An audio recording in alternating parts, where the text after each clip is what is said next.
the hell is that? Garrett, what are you doing? Hey, do you think this is edible? Garrett, no, dude, that's a freaking rock. Well, I'm trying to make my shit rock. What's going on, Mayo heads? We're back at you with another one, as promised. Today we got another album retrospective, which is one of our most popular series. Yeah. And what we're going to be breaking down today is something a little different. We're going to be breaking down some early Black Eyed Peas pre-Fergie era, right? And we're not doing the first album, we're doing the second album, Bridging the Gap. And this was an important album, I think, in general for hip-hop and for this kind of new wave culture that kind of takes you out of the old school hip-hop and kind of brings in the kind of more new R&B, kind of laid back, chilled out groove. And so I think this is an important album, and it's different because a lot of people didn't necessarily hear Black Eyed Peas until that Ella Funk release after this. Yes. And to piggyback on all of that, this is a really fun album to talk about because second albums can be a very big album for artists to make. It's their follow-up to their first one if it was really successful. It can be a make or break kind of thing. It can be sophomore slump. Yeah, exactly. How commercial we're getting and sticking true to ourselves. And at the same time, it's fun because most people, like you said, haven't listened to Black Eyed Peas before Ella Funk. And so this is a really fun one. There's no Fergie in it. A quick spoiler, there's Wyclef in it. And I'm like, well, that's fucking sweet. There's a few features in this. Yeah, and so it's a really fun album to talk about, and I'm excited because you and I, every band that we've talked about so far before this, you and I have listened to their stuff before, talked about it before, but never dived into it. And this one's fun because this is us the first time really diving into this album. Yeah. And Black Eyed Peas, I feel like, in general. Right. Well, I mean, I grew up a pretty big Peas head, but only Ella Funk post that. I remember my mom got me Ella Funk for Christmas, probably way too early. I think I was probably 10 or 11 years old. Yeah. Probably 11. This was like 2004, 2005, I think, when I probably got that. Yeah. You know, it actually maybe would have been earlier because 2005 was Monkey Business, and I had already listened to a lot of Black Eyed Peas, but way too early to be listening to it. Yeah. Either way. Yeah. But I mean, Let's Get It Started was playing at every sporting event you'd go to. Yep. Same with like Hey Mama was all over the radio. Yep. You know, a lot of those type of songs were already in everybody's zeitgeist. Yeah. And so the pre-releases of that didn't matter. Yeah. Because what mattered was post that. And so Ella Funk, Monkey Business was a huge album for me growing up, and then The End was, I feel like, truly the end of that era of Black Eyed Peas. Yeah. They've ditched Fergie again. Yep. And they're doing a lot of more cultural inspired music, a lot more Latin inspired, dance inspired music. Yeah. And it's fucking great. Well, it's funny because when I looked up the album and I saw that they had released a couple albums, I think the most recent one was 2020, I think. And I was like, wow. It's really good. I haven't listened to any of these. And so, I'm like, once I get done with Bridging the Gap, I have to go back and listen to these ones. Right. Because I haven't. Yeah, well, one of my first memories of the Black Eyed Peas was I play drums, and so growing up, you know, my parents were supportive of my musical intuition and musical desires, and so they subscribed me to Modern Drummer magazine, which is just a mag that's been going around for a long time. Yeah. And in that magazine, they broke down like their top 20 drummers, which for me growing up was a way that I was able to say, oh, they think this guy's good, well, I'll listen to Rush. Or like, you know, as a kid, you know, I never listened to Rush. Yeah. Or I'll listen to whoever.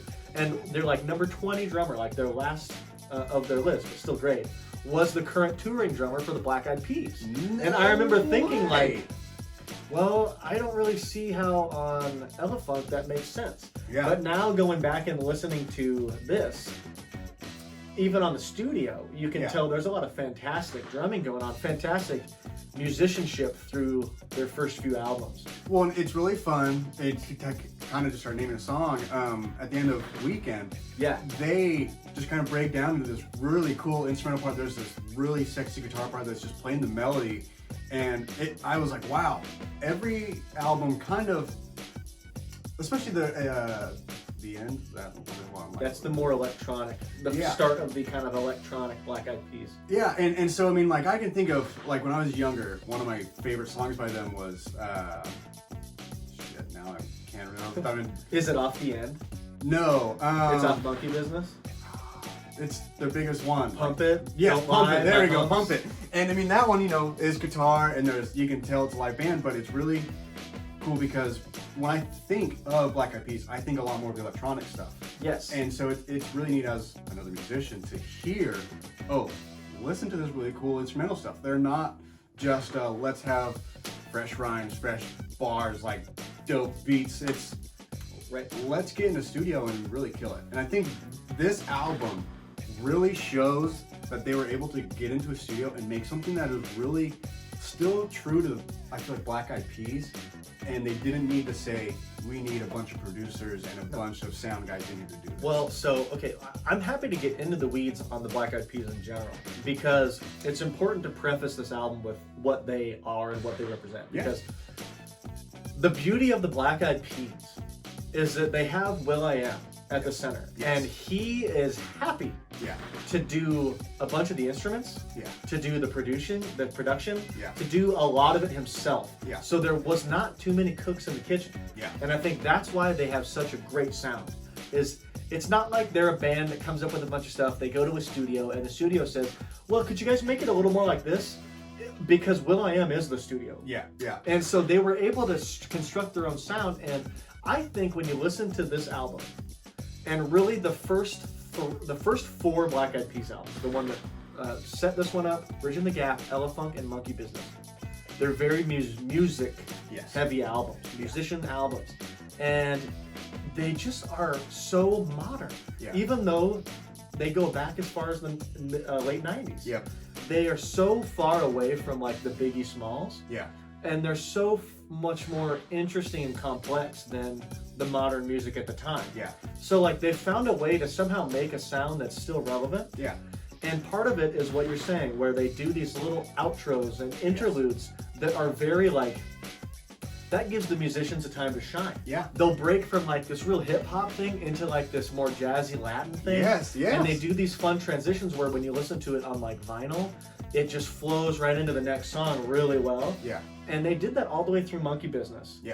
And it is one distinct sound, and it's so different and so good. Well, and it's funny because, I turned it on, and I was like, just immediately, like, this is a late 2000, or a late 90s, 2000 feel to it. Like, through and through. I was like, this is exactly the time period. Because you can't, you can't deny the 2000s kind of R&B influence that's in there. I think that's what gives it away.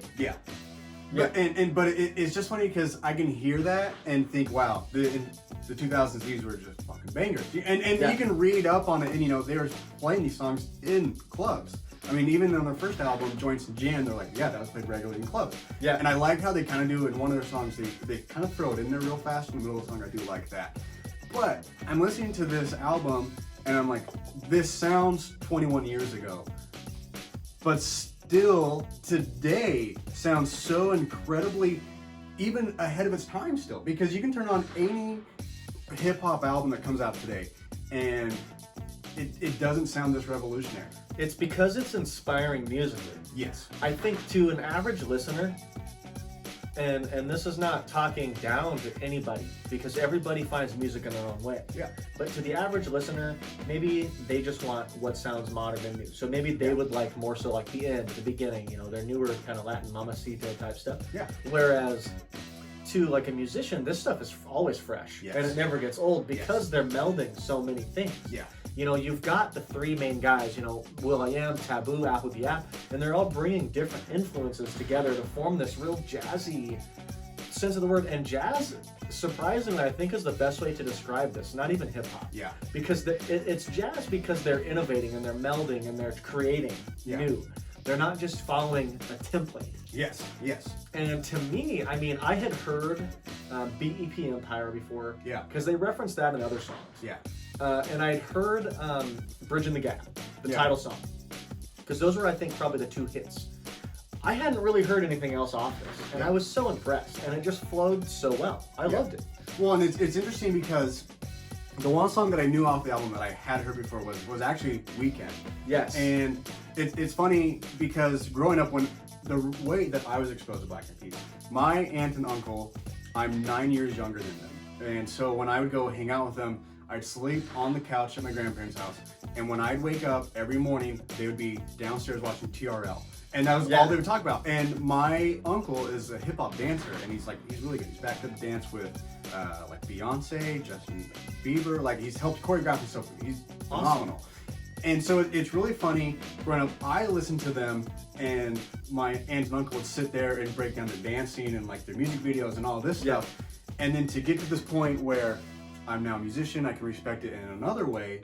And then I go and hearing Elefunk and their Monkey Business, hearing that, and then going back to this album and listening to it, they reference it all the time, like you had said, BEP Empire. And then they, right off the bat with that song, they just start off with this really cool instrumental thing, and I'm like, this is gonna be really cool through and through. And then with all the features that we, kind of hinted at earlier, they're inviting these different sounds in as well to add to this completely different sounding album from what I've heard. Yeah, from anything beyond that, and you can hear in some of their songs the beginning periods of the next couple of albums. There are some songs where you're like, this sounds like it's really the bridge between this album and Monkey Business or Elephant, and then you can hear the starts of that, and it sounds like an album where they knew we have to be a little commercially successful, but not to the point where we have to sell ourselves short and make good music. Right. And not that the later albums do, but it's really cool because it literally sounds just so raw and Black Eyed Peas, and you can listen to these songs and never doubt that this is the core of Black Eyed Peas right now. Yes. No, I mean, sorry to go on like a very long rant, but no, I think that's what I wanted to do. I think that sets up this album really well, because I think that a lot of the viewers, would not have listened to this album, because like we said, even if you listen to Elephant and you're not just listening to Let's Get It Started, Hey Mama, you're not listening to those kind of hit tracks. You probably didn't listen to much of the inner beats. Really, I think Monkey Business is when they got really popular. And the end was, okay, we got our popularity. Let's go mainstream and let's become one of the biggest acts in the world. Well, I almost wonder if that too also comes from the impact of Fergie, because she takes, when she enters it, you definitely get this more equation of what a good radio-friendly song is. Here's our verse, chorus, bridge, chorus. And these ones, yes, you still have verses and choruses, but and I don't know if that's something that they specifically wanted Fergie to bring in, or if that's what they were just shooting for, or maybe it's just what the record label wanted. But these ones don't come off as like, here is our rap verse and then a singing chorus, which is really cool. And they do have, I can't remember what her name is, Kim. When I first heard her name, I thought it was Lil Kim. I was like, oh, the old El Tigre, Lil Kim. And then I was like, oh no, that's definitely not her. But, and you can read up on it, and she was supposed to be that Fergie, and then she decided to go solo as well. But it's weird because if she was supposed to be that role, the songs where she's featured in is definitely nothing like what Fergie brought into it. So it's another interesting aspect of it. We get to hear them bring in someone, a female who can sing and is a great vocalist, and they don't use her the same way that they brought in the next female vocalist. I think that when you mention equation with the Black Eyed Peas, that's where they found their success and died by that success. Because when it was the boys, the Will.i.am, Taboo, Apple the App show, it was like a Lemon D Lemon. It was a probably 50% Will.i.am, 25-25 split between the other two guys as far as rap verses, and they flowed really well, and they would do this great thing where Will.i.am would kind of take the lead and the other guys would come and fill in, but it just flowed and transitioned so well that it was so different and cool. And it was like boy band almost, but in this different style. And when you add Fergie, now the Apple D App Taboo get moved down to like a 10%, and then Will.i.am and Fergie have like a 40-40. And then as they kept making more albums, it became more like 49, 49, 1-1. And it just became less about the guys. And so I think that now that they have gotten rid of Fergie, and not that Fergie was a problem, but it's allowed quick their shout out to Fergie. I can't remember what performance she did, but she's freaking pregnant and does a cartwheel performing on stage. So nothing to like that. Not that she needed us like to be brought up that moment because it has nothing to do with this album, but holy shit. No, Just like I said, this is nothing against Fergie. yeah. But Fergie didn't allow the musicianship to shine as much. Yeah. Because it became such a popularity game between will.i.am and Fergie of being the leaders. Yeah. You know, the same thing can be said about like NSYNC or Backstreet Boys or any of those kind of multi-piece singing bands. Yeah. Where, you know, the first, you know, NSYNC album, the Christmas album, it's very much all the pieces of the band. Chris is singing a lot, that kind of high countertenor. And then as they move into No Strings Attached and Celebrity, I'm not acting like you're an NSYNC expert, but maybe you are. I don't know. No, you're good. But go for it. as you start to get more into like the Bye Bye Bye NSYNCs and the Dirty Pop NSYNC, it becomes more of the Justin and JC show. Yes. And so then they parted ways once Justin wanted to leave the band because they didn't want to be a shell of themselves. Yeah. Which is the right thing to do. Yeah. The Black Eyed Peas kind of kept going. Yes. With the Fergie will.i.am show and beat it to death. Yeah. Until the Black Eyed Peas were a joke. Yeah. And now they're not. Yeah. And so I respect that they figured out what was the toxicity there in their sound, and they've kind of reverted back to this. Yeah. Anyways.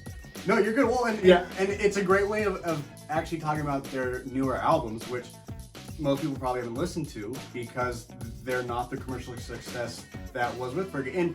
And as you said, they lived and died by that equation. It was I Got a Feeling came out, and they played that for so long that today people know the words by that in their sleep. But if it came on, they'd skip it because they've heard it already a billion times in their lifetime. It played everywhere. I went to like probably a dozen Mariners games in 2009, 2010-ish. It might have been later than that, but the Mariners pregame song, like for the video intro, used to be I Got a Feeling. Yeah. And they would lose. This was like the worst Mariners years. And they would lose every night. And all we had was like Ichiro and Felix. Yeah. And we lost Ichiro. And like the team was just bottom. And I just remember, I got a feeling. And I'm like, tonight's gonna be another Mariner night. Yeah, it was just horrible. Oh, trust me. Well, and growing up Mormon and going to Mormon dances, that was at every single one. Every single one. I'm surprised they let us yell Mazel Tov in the church, but like, yeah, every single dance. And that's the thing about that song. You turned on the radio, it was on. Like, I don't want to listen to this. I'm gonna switch channels. Yeah. It was on another channel. Okay, you know what? Shuffle my iPod. The iPod would be like, no, you want to listen to this? Fuck it. I'm just gonna roll down my window, and then you're driving down every other car. They're playing it. Yeah. Yes, and then you're like, fuck it, rolling these back up. I'm going into the bar. Like, I need to drink this away. You walk in there, they're playing it. It was just everywhere. You couldn't escape it. And I think that contributed to so much of why they just completely got erased. Because I'm pretty sure, didn't they have a Super Bowl halftime show? They did. They had a Super Bowl halftime show after the release of The End. Yeah. So they played like I'm a Bee and Yes. What's some of the other top tracks off that? The Boom Boom Pow. Yeah, like they played like that kind of stuff. Is Ring Ring from that one too? Ring ling ling ling ling ling ling ling ling ling Not really well. ring ling. Hello, hello, hello, hello. Meet me halfway. That's a good song. It is a good one. The way I'm gonna wait for you. I do. Yeah. I mean, they were good. They were good, but that was a distinct departure of we are gonna make radio hits. Yes. Whereas Bridging the Gap, there's like a 10-minute song on this album. Yes. That cannot play on the radio. Yeah. You know, they reprise old songs on this album. They reprise their own songs from this album. Like the final song has a BEP Empire reprise. Yeah. It's just creative. Yes. And I gotta admit, you know, not that I'm getting to my rating already, but you know, when thinking about the Black Eyed Peas, there's certain albums like you mentioned that have been overplayed. Yes. And so I'm gonna pick and choose songs off that album that I want to listen to because there's some that aren't as good. Like admittedly just aren't good. Yeah. And then there's some that are good but they're overplayed. Yeah. So you're only gonna maybe have a few songs that I'm gonna want to listen to from The End. Yeah. You know, Monkey Business it gets better, Rebel Funk it gets better. Yes. But this is a great like flip it on, don't even worry about it. Just let them sing to you.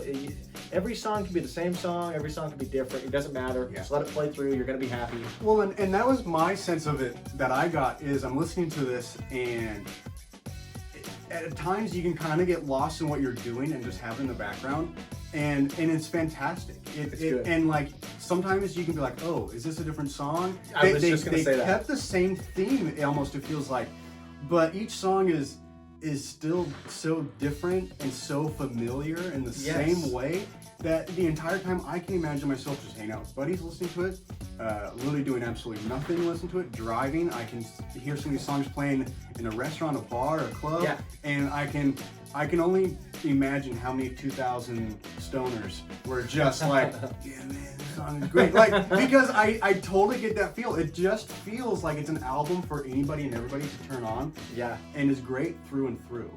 I agree. I was trying to figure out my brain, the cogs were like stuck. Trying to figure out how to say what you just said, where the songs are distinctly unique. Yeah. And at the same time, I could not remember what song was called what song because it just flowed so well. Yeah. And it was like, normally that would maybe be a bad thing. Yeah. But in this case, I think the theming is so good that it just works. Yes. It's not tiresome. Yeah. It's not like a band is coming out. You know, we mentioned this in our Foo Fighters review. Yeah. That they just are coming out with so many songs that sound the same. Yeah. That they aren't interesting anymore. Yeah. This was in a way, everything was kind of the same, but different enough that if you want to, you can really zero in on it. Yeah. And if you don't want to, it's all makes sense. It's in continuity. It's perfect. Yep. Well, and I think, and part of that is the only album that you could really look at and think, and this speaks a lot to their talent as just individual members, and also just going through different members, including Fergie. But you can look at this and be like, the only album that might have a little bit of that you're gonna say this sounds like another album. It's just gonna be their first one. Yeah. And this one is, you can like see a maturity in it. And then of course, then all of a sudden they have Fergie join and the entire dynamic joins. And so it's not just another Black Eyed Peas album. It's not just another Black Eyed Peas song you're listening to. It's a maturity and total outpouring of talent from their first album, and then completely different from any album they put out since. Yep. I will say, there's one song I think that sounds like this off Elephant. Yeah. And I feel like they just wrote it on this album. And it was on a B-side. Yeah. And it's called They Don't Wait, no, it's not They Don't Want Music. That's off the money. It's called Pull up. Like maybe. Song was. It's track 10 off Elephant. Oh. And it's called yeah, please help me. The Boogie That The Beat? Boogie That Beat. The Boogie Here's That why this Beat. song's amazing. Me and you talked about in our Mariners video, or in our baseball jersey videos, which if you haven't watched those, check out our best and worst baseball videos, baseball uniforms videos. Yeah. We talked about growing up Yankee fans. Yeah, yeah. And I remember vividly as a kid watching the Yankees. They were in the playoffs, of course, and Andy Pettit was pitching like a nightmare for the other team. Yeah. Just like perfect game. Yeah. Not a perfect game, but you know what I mean. Yeah. Dominant. You knew they were going to win. And they cut to commercial break, and they start playing the Boogie That Beat as it goes to break. Yeah. And it's like a siren. Yeah. Have you heard this song? No. So it starts off with a siren. Fergie's not in it. Yeah. It starts off with a, so it's great. Yeah. It starts off with a siren. Earlier. And- no offense to Fergie. This song's great. Well, She's no, not in it. no, like I said, but that's why I'm comparing it to this album. Yeah. It's over the siren, and then they go, "That's not the 5-0. Nah, that's the funk, y'all. Yeah. Oh, Don't act like shit. we didn't know. That's just the way it goes." But like the flow Yeah. was so good that it caught me as a kid, and I was like, I know that song. It's on. My mom got me that CD. Yeah.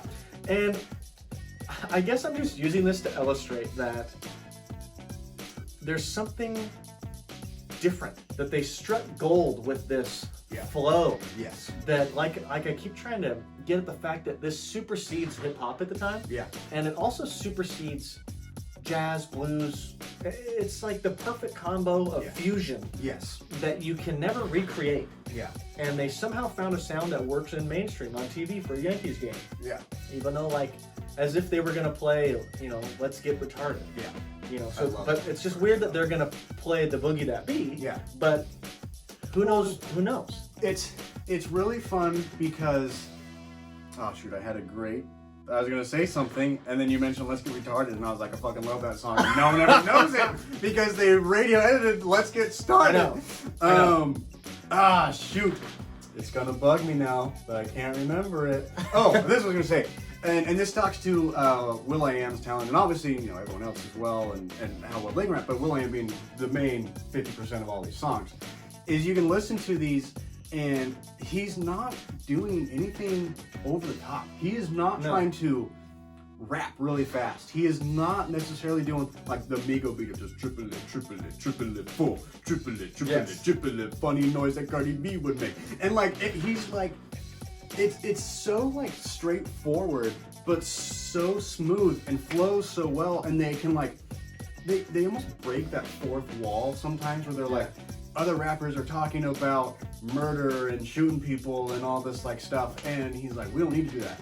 Right. I'm fucking will.i.am, and I can rap about real subjects that are really good and still make a great song where people don't have to feel like they're a badass gangster. Yes, they talk about coming from different cultures in the Philippines, and they talk about depression. They tackle stuff that's interesting. Yeah, and that's actually not that people in feel. hip hop music at all. Like every hip hop or rap song on is gonna be about fucking bitches and partying, and they were just, let's take the stuff that speaks to people on a basic human level that we love about music. We love the great songs we can go to a concert and party to all night. Yeah. But we also love the songs that we're like, I connect to this on such a deeper level. Right. And he said, I want to put those, but in a hip hop album. And he does it fantastic. I know. And I think that's why the Black Eyed Peas can team up with people like Justin Timberlake and John Legend and Timbaland and all these people from different walks of life, races, cultural backgrounds, anything, and they can meld the sound to make it work. Yeah. And I think that's why, at least at this time, they commanded so much respect in the music industry, even though they weren't getting the most mainstream play. Yeah. Well, let's talk a little bit about a couple of songs at least, because I think, some of the highlight songs for me off this album, obviously kind of the two ones that I've heard before, BEP Empire and Bridging the Gap. But I mean, there's some other ones that I just thought were really great. I really like the song Hot. Yes. I like. Yeah. They're just very. It's just, once again, the album's just so well constructed. I really like in Release, and I think it's really funny because they just have some guy yelling throughout the entire time, and it's funny because if you were to come up to me if you're fucking will.i.am and I'm sitting there ready to go in the studio and you're like writing a song with you, and you go, what if we just have someone yelling in the background the whole time? Yeah. I'd be like, that sounds terrible. Right, what? Like, what? Are you high right now? And they do it, and it's like, wow, this is really cool. This is really dope. They found clever ways to make things that you wouldn't normally think of just work. Yeah. Just sound really good. And I think that also goes, like you had said, just puts them on the forefront at the time and make people respect what they're putting out. Mm-hmm. That they could take things, make it work. They could take these fusion of genres, put it in a song, and make it work. Yeah. What's your favorite track off the album? I think you mentioned it earlier, but I do like, I don't know, I think I still have to just go back to Weekend. It's hard because there are so many good ones on there, and like instrumentally that are just so complex and really cool rhythmically. But I just think Weekend is just such a fun song, and it sucks. I hate to be the guy that's like, I like this single off the album or something, like. I'm gonna be the same way. Spoilers. Okay, yeah. So I really like that one. I don't know. I listened to this so many times. I put it on at work in preparation for this. I was like, wow, this is really good. Listen to it again. Mm-hmm. And it's hard because everything, it'll catch my ear, my attention. I'm like, oh, that's really cool. And I will look at the song, and then the next one comes on, and it's like, I really like this one too. I know. And you're just kind of get lost in it a little bit. Yeah. So it's difficult. I think my favorite song, it's gonna shock nobody, it's BEP Empire. Yeah. It's just the most funkalicious. The bass at the beginning, I think that's what it is. It's so good. Dude, it tears it up. It's hard to dispute that song being one of the greats off this album. Yes. And I just love it. I'd heard it a million times before listening to this. I've heard it even more now. I love their sound. Their sound is so good with the three guys. They're all featured well on that album. You know everything you need to know about Black Eyed Peas from that song. Yeah. And I love it. Well, what would you give the album out of 10 Ps? 10 Ps? Out of 10 Ps. Okay. 10 Ps? It's hard because I still don't see myself being like putting it on. Like I don't see it being something where I'm driving or hanging out with friends that I go out of my way to say, oh, we're putting on this album. But if it did came on, it's one that I could listen to through and through. Yeah. So probably 7.5. 7.5. All right. I'm gonna give this an 8.5. Okay. 8.5. And I just think because it's similar to the Foo Fighters album, but I think this is. I objectively think this is better than the Foo Fighters album. Yes. And one of the things. Down. Yes. And one of the things we mentioned about the most recent Foo Fighters album is that it's tough to really find anything wrong with it. Yes. And this is kind of the same way. I agree. And I just think like, you know, you mentioned you might not go out of your way to listen to this one versus some of the other ones. Yeah. But at the same time, I think this might be a great purchase for those of you that are like audiophiles out there, the vinyl heads. Yeah.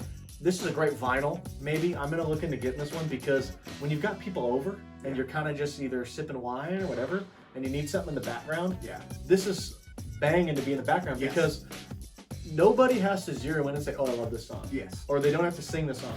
It's just the highest quality background music you could ever have. I think this album's fantastic. Everybody can love it that loves any style of music. There's something here for everybody. 8.5. The only reason I wouldn't give it a 9 is because when you look at like Elephunk and maybe Monkey Business, they dive even harder in the directions of jazz and the Latin inspiration. Yeah. This album is a lot of the same but broken up. The next albums go even further in these directions. Yeah. It's a good continuation of this album. Yeah. So I think that they did this album better as they went on. Yeah. And I think that that's something that you might find as you go through the Black Eyed Peas through their first 4 albums. Yeah. They kind of found a way to continue improving.